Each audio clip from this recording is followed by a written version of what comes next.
నమస్తే అండి అందరికీ. ఈరోజు ఒక మంచి హెల్తీ పప్పు చేసి చూపిస్తున్నాను. ఇక్కడ మునగాకు 2 కప్పులు తీసుకున్నాను, శుభ్రంగా కడుక్కున్నాను. ఇది నీళ్ళలో కలవనట్టే ఉంటుంది, నీళ్లు పట్టనట్టే ఉంటుంది.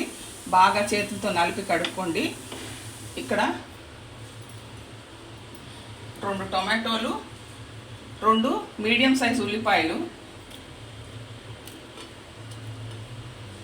4 పచ్చిమిర్చి, అరకప్పు శనగపప్పు, 1 కప్పు కందిపప్పు. ఇది శుభ్రంగా కడుక్కుందాం, దీంట్లో వేసేసుకుందాం.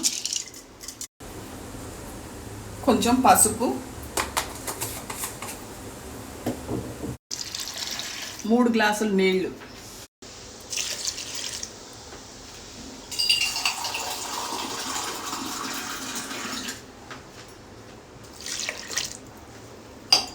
దీన్ని ఒక 5-6 విజిల్స్ రానిద్దాము. చక్కగా ఉడికిపోయింది, 6 విజిల్స్ రానిచ్చాను నేను. ఇప్పుడు దీన్ని మ్యాష్ చేసుకుందాం బాగా. ఇలా పప్పు గుత్తుతో బాగా నలిపేసుకోండి, ఎనుపుకోండి. పప్పుని మెత్తగా చేయడానికి ఎనపడం అంటారు. అరకప్పు చింతపండు రసం, ఉప్పు. చింతపండు రసం ఎక్కువ వేస్తే మునగాకులో ఉన్న ఐరన్ శరీరానికి అందదు ఎక్కువ, అందుకే కొంచెమే వేసుకోండి.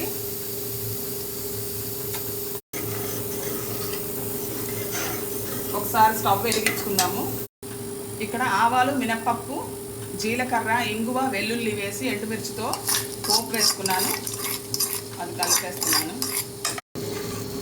అంతేనండి, చాలా టేస్టీగా ఉండే చాలా హెల్తీ పప్పు రెడీ అయిపోయింది. Thank you so much.